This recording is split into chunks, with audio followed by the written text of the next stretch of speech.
Olá, vou fazer um vídeo extra agora mostrando exatamente a diferença entre a programação estruturada e a programação orientada a objetos.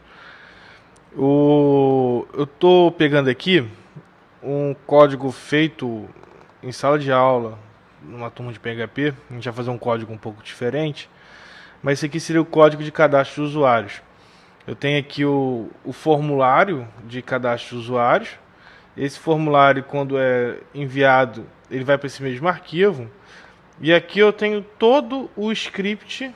Ele começa exatamente aqui nessa linha.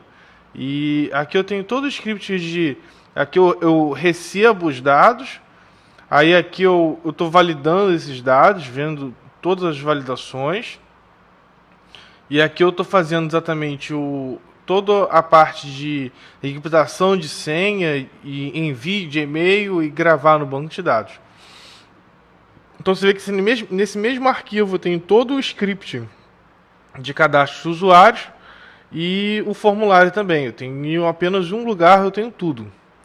Essa é a maneira do PHP estruturado de trabalhar. O orientado a objeto, aí eu vou pegar um exemplo de uma turma de Zend Framework, que foi feito, o script ele é um pouco diferente, o objetivo é todo diferente. Mas aí eu tenho aqui, olha, o usuário controller, que no caso é um objeto, e ele tem aqui o script de... Eu estou mostrando o usuário, a lista de usuários. Eu estou aqui, aqui é a parte de cadastrar, aqui é a parte do login e aqui é na hora de sair. Ou seja, num único objeto tem tudo. E o cadastrar é somente isso daqui, é algumas linhas. Só que aqui eu tenho toda a validação e gravar no banco de dados. Na verdade, aqui eu tenho um outro objeto que é esse application form usuário. E eu posso abrir aqui a declaração dessa classe. Aí eu tenho essa classe aqui, que aqui eu tenho todas as regras de que campo de formulário eu tenho e das validações. Então você vê aqui, por exemplo, que o login ele não pode existir, não pode estar em branco e não pode existir no banco de dados já. Ou seja, eu tenho aqui a validação também. Eu tenho não só qual o elemento de formulário, qual a ordem do formulário, toda a validação nessa classe. Essa classe que trata do formulário. E aqui embaixo também eu tenho esse método aqui, adicionar do dbTable usuários, que na verdade é uma classe também, aqui, ó, application mode dbTable usuários. E esse cara daqui é que ele vai falar para mim qual é o...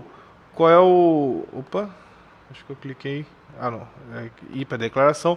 Aqui eu tenho qual é a tabela, relacionamentos. Aí eu tenho aqui o script de adicionar, de codificar a senha, de listar os usuários. Ou seja, o que eu falei aqui do orientação a objeto, esse código, o Zend Framework me permite fazer o código bem mais simples, bem mais organizado. A parte de cadastrar é só algumas linhas.